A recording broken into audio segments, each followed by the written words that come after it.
एगो शिव तपस्विनी बानी और सारा योग्य कला जे बड़े उस शिव नियंत्रण में ही रहेले। यही से हमार शिव शक्ति तो के ई घेरा में लाके रख ले हा।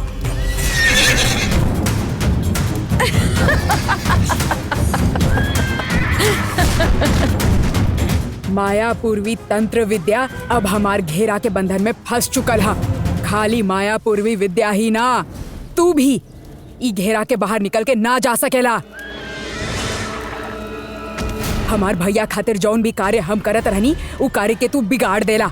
तू के बड़ा ई पता चले के ही चाही। हमार भैया के साथ का संबंध हा ओकर भी पता चले के चाही। तू जे माया पूर्वी शक्ति के आत्मसात कैले बड़ा ओकरा बाजू में रख के तू तहार रूप हमरा सामने लेके आवा।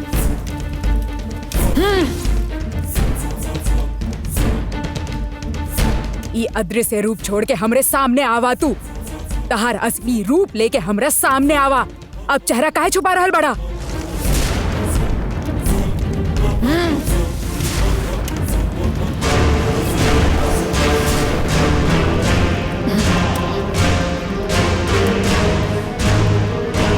अब अपन चेहरा छिपा के कौनो फायदा नहीं है। चेहरा दिखावा आपन, कहनी ना चेहरा दिखावा आपन।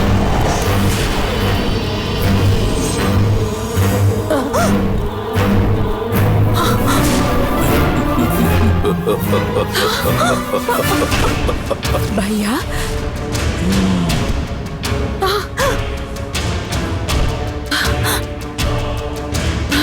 अदृश्य मायावी शक्ति बन के सबके परेशान करे वाला रउआ रानी का? हाँ, हम ही रानी। रउआ के तो नंदिनी मार देले रहली ना, फिर रउआ ई रूप में कैसे आई भैया? नंदिनी जब हमरा के मरले रहे तब फिर से मन में जिंदा रहे के चाहत रख के ही हम अपन प्राण त्यागले रहनी।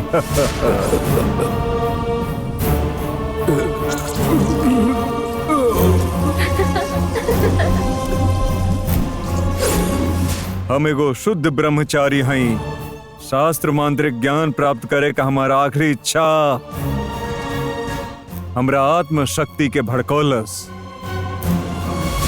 हम अपन खोया शरीर वापस हासिल करके ये दुनिया में वापस आवे खातिर हम का कर सकेनी। जब भी सोचत रहनी तब हमरा दिमाग में एगो ख्याल आयल।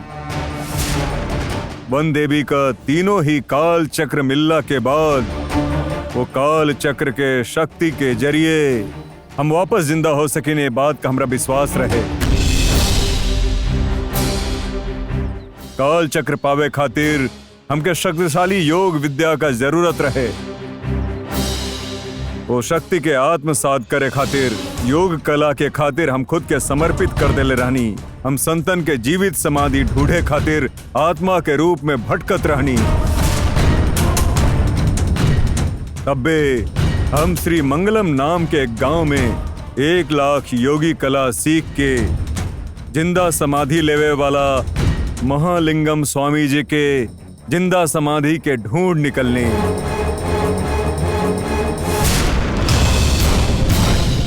अपना कैल गईल पाप के खातिर हम जिंदगी भर वन देवी का पूजा करब। ऐसा हम हाथ जोड़ के बिनती नंदिनी के सामने कैले रहनी, लेकिन नंदिनी हमारे एक ना सुनलस और हमरा के मार देलस। श्री मंगलम महालिंगम स्वामी के हम सब कुछ बतौनी।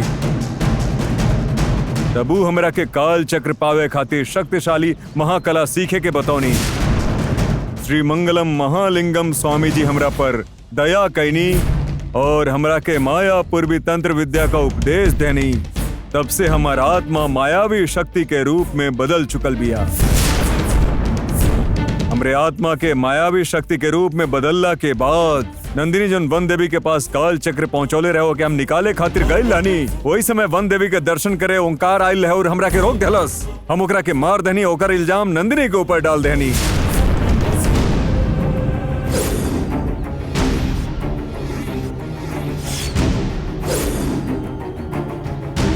महल में जन काल चक्र बाटे ओके पावे के खातिर हमार शिष्य रहे वाली मीनाक्षी के महल में नौकरानी बना के भेजले रहनी।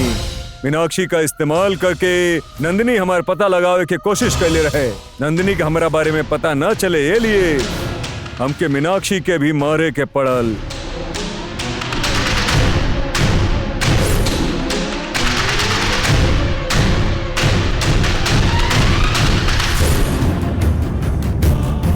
तू नंदिनी के खत्म करे खातिर नाग नंदिनियन के साथे पूजा के ले रहलू। वो समय नंदिनी जब तहरा के मारे खातिर आवत रहे, वो समय तो के बचावे वाला भी हम ही रहनी।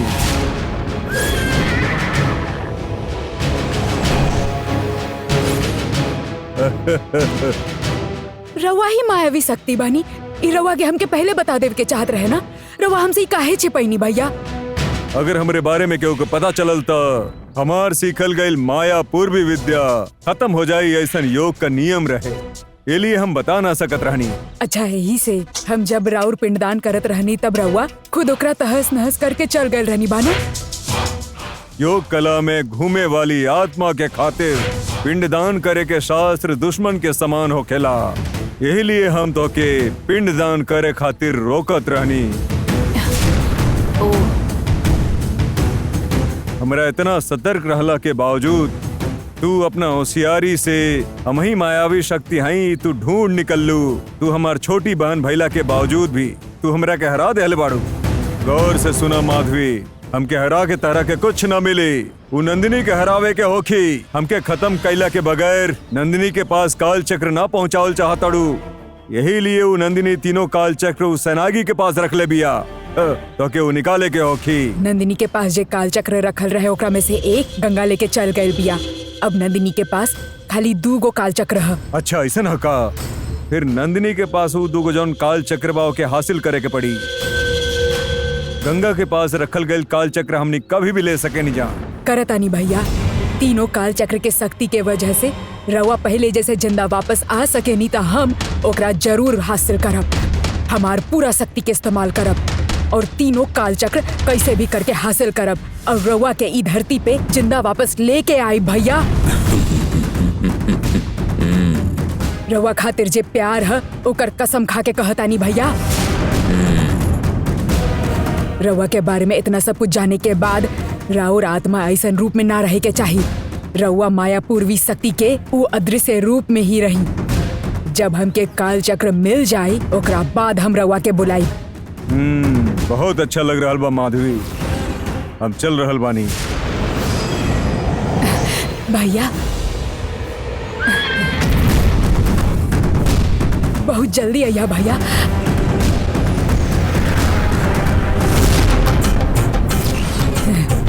ए नंदिनी, वन देवी के पास पहुंचाए खातिर अगर तोहके तीनों काल चक्र चाहिए तो हमरे भैया के जिंदा वापस लाए खातिर हमके भी तीनों काल चक्र कौनो भी हालत में चाहिए। वो तीनों काल चक्र कब्जा में ले ले बगैर हम शांत ना रहब।